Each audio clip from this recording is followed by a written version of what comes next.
नमस्कार दोस्तों, स्वागत है आपका एक बार फिर से ब्रेन रूट क्लासेस के अंदर।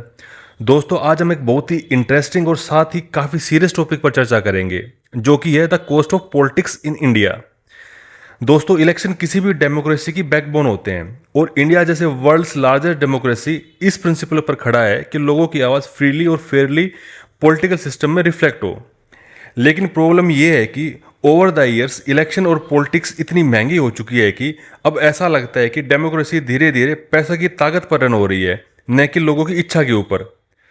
जब हम कॉस्ट ऑफ पॉलिटिक्स कहते हैं तो इसका मतलब है वो पूरा एक्सपेंडिचर जो कैंडिडेट्स, पॉलिटिकल पार्टीज और उनके सपोर्टर्स इलेक्शन लड़ने, कैंपेनिंग करने, वोटर्स को मोबिलाइज करने और अपनी पॉलिटिकल इन्फ्लुएंस बनाए रखने के लिए खर्च करते हैं।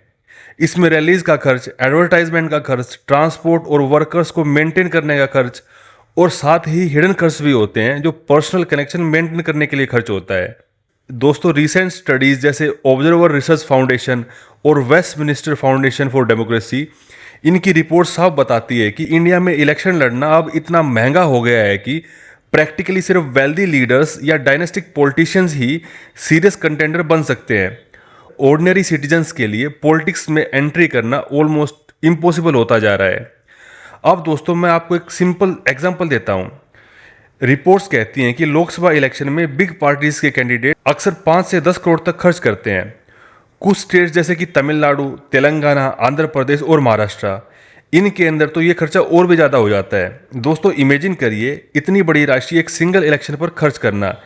ये क्लियरली बताता है कि पॉलिटिक्स अब केवल पॉलिटिकल विजन और आइडियोलॉजी का खेल नहीं रहा, बल्कि एक मैसिव फाइनेंशियल इन्वेस्टमेंट बन गया है। लेकिन दोस्तों, ये खर्च सिर्फ इलेक्शन तक लिमिटेड नहीं है। पॉलिटिक्स में एंट्री करने के बाद भी लीडर्स को लगातार पैसा स्पेंड करना पड़ता है ताकि वो अपने कॉन्स्टिट्यूएंसी के लोगों से जुड़े रहें। किसी की शादी में जाना, किसी की मौत पर कॉन्डोलेंस देना, किसी लोकल फेस्टिवल या टेम्पल इवेंट में पार्टिसिपेट करना, ये सब एक्सपेक्टेशंस एक लीडर से जुड़ी हुई होती है। लोग पॉलिटिशियन से सिर्फ पॉलिसीज और गवर्नेंस की उम्मीद नहीं करते, बल्कि पर्सनल हेल्प और फाइनेंशियल सपोर्ट भी एक्सपेक्ट करते हैं। अगर किसी गरीब परिवार की बेटी की शादी हो या किसी को हॉस्पिटल में इमरजेंसी हो, तो सबसे पहले लोग अपने एमएलए या एमपी के पास पहुंचते हैं। पॉलिटिशियंस इन्हीं डिमांड को फुलफिल करते हैं क्योंकि ये उनके वोट बैंक्स का हिस्सा है। इससे उनका रेगुलर एक्सपेंडिचर कभी खत्म ही नहीं होता।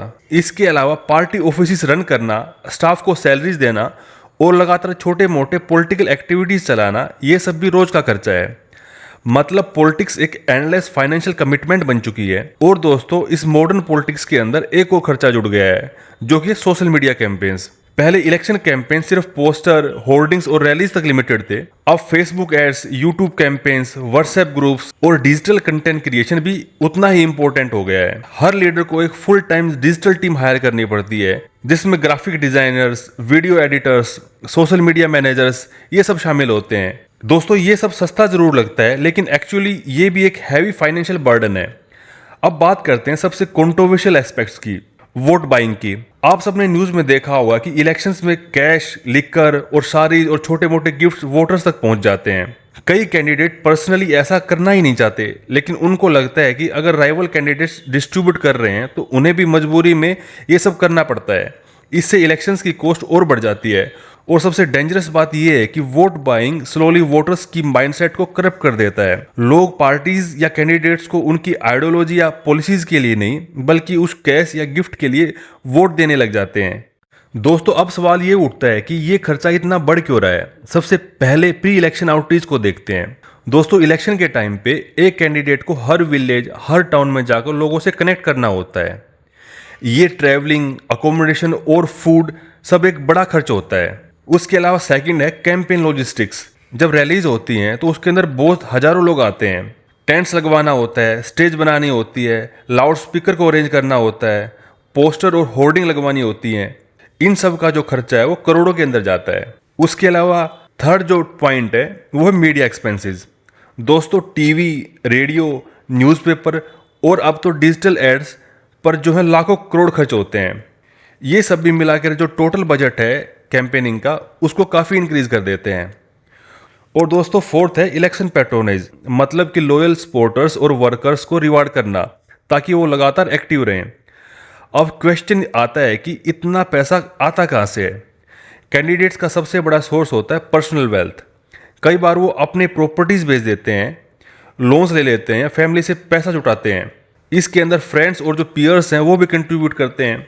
दूसरी तरफ जो है बिजनेस ग्रुप्स ओपनली या सीक्रेटली डोनेट करते हैं। कई जो कैंडिडेट्स हैं वो क्राउड फंडिंग भी ट्राई करते हैं, लेकिन वो बहुत लिमिटेड केस के अंदर होता है। पॉलिटिकल पार्टीज खुद भी अपने कैंडिडेट से एक्सपेक्ट करती हैं कि वो सेल्फ फंडिंग करे। इसका मतलब साफ है, जो वेल्दी हैं या जिनका फैमिली बैकग्राउंड पॉलिटिकल है उन्हें टिकट मिलना और इलेक्शन लड़ना आसान हो जाता है। लेकिन दोस्तों, अगर बात करें वुमेन्स की, यूथ की या जो मार्जिनलाइज्ड कम्युनिटीज़ हैं, वो प्रैक्टिकली इस प्रोसेस से बाहर हो जाते हैं।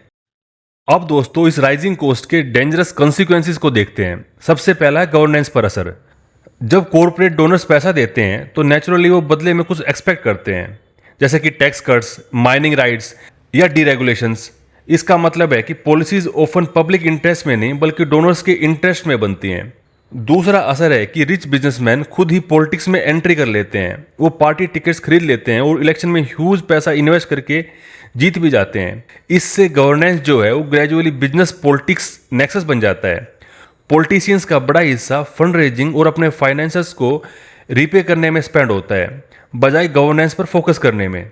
इससे करप्शन और भी बढ़ जाता है, ब्लैक मनी सर्कुलेशन जो है वो भी बढ़ जाता है।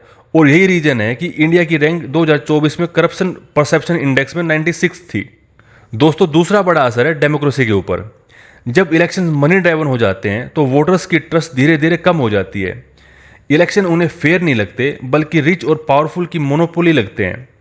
बिग पार्टीज जिनके पास ह्यूज फंड्स होते हैं स्मॉल पार्टीज को इजीली पुश आउट कर देते हैं। न्यू कमर्स, वुमेन्स और यूथ पर्टिकुलरली एंट्री ही नहीं कर पाते। इसका रिजल्ट ये होता है कि वोटर्स के पास जेन्युइन चॉइस कम हो जाती है। इलेक्शंस एक बैटल ऑफ आइडिया और विजन के बजाय बैटल ऑफ वॉलेट्स बन जाते हैं। तो दोस्तों, अब सवाल उठता है, इसका सोल्यूशन क्या है? सबसे पहले strict enforcement of spending limits जरूरी है। इलेक्शन कमीशन ऑफ इंडिया को और ज़्यादा पावर्स और रिसोर्स देने होंगे ताकि वो हर कैंडिडेट का एक्सपेंडिचर प्रॉपरली ऑडिट कर सके। यूके में इसका एक बहुत अच्छा मॉडल है, जहां पे हर पाउंड जो खर्च होता है वो स्ट्रिक्टली ऑडिट होता है। दूसरा है पॉलिटिकल पार्टीज को कॉन्स्टिट्यूशनल स्टेटस और फॉर्मल रेगुलेशन में लाना होगा। जब तक पार्टीज खुद अकाउंटेबल नहीं होंगी, ट्रांसपेरेंसी पॉसिबल नहीं है। और दोस्तों, तीसरा जो पॉइंट है वो है स्टेट फंडिंग ऑफ इलेक्शन।